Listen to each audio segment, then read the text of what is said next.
বজবজের পূজালীর প্রতিবাদী খুনে নয়া মোড়, ঘটনাস্থলের কাছে বাগান থেকে উদ্ধার ধারালো অস্ত্র, এখনো অধরা মূল অভিযুক্ত।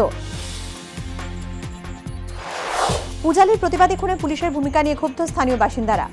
5টা পিস্তল ছিল, একটা পিস্তল দেখানো হচ্ছে, পুরোভাবেই খুন করেছে ওরা। আকরামকে মেনে গ্রেপ্তার হচ্ছে না। গিরিশপাক কাণ্ডে ধৃত আরও 3, ভিন রাজ্যে পালানোর আগে ধর্মতলা বাসস্ট্যান্ড থেকে পাকড়াও 1। ভোটের দিন পুলিশকে লক্ষ্য করে বোমা ছুঁড়ে ধৃত, দাবি গোয়েন্দাদের। রামজীবনপুর পুরসভা দখল নিয়ে বিতর্ক, নির্দলদের সঙ্গে নিয়ে বোর্ড গঠনের দাবি বিজেপি, জোর করে সমর্থন আদায়, অভিযোগ কংগ্রেসের, খারিজ বিজেপি। শিলিগুড়িতে বোর্ড গঠনের জন্য বিজ্ঞপ্তি জারিতে উদ্যোগী নয় সরকার, অভিযোগ অশোকের। আন্দোলনে নামছে বামেরা, খারিজ গৌতমের। অশান্তি ছড়ানোর চেষ্টার পাল্টা অভিযোগ।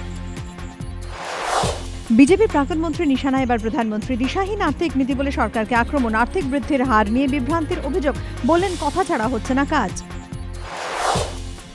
নেপাল ভূমিকম্পে মৃত বেড়ে 7,000, ধ্বংসস্তূপের তলায় কারো বেঁচে থাকার সম্ভাবনা নেই মনে করছে সরকার, সোয়াইন ফ্লু ছড়ানোর আশঙ্কা।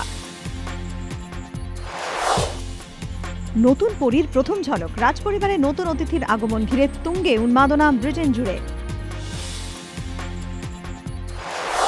আগাগোড়া বাংলায় বাঙালি আড্ডা, পিকু রিলিজের আগে কলকাতার স্মৃতিতে আচ্ছন্ন বিগ বি। দেখুন ঘণ্টাখানেক সঙ্গে সুমন বিশেষ পর্ব কাল রাত 8টায়।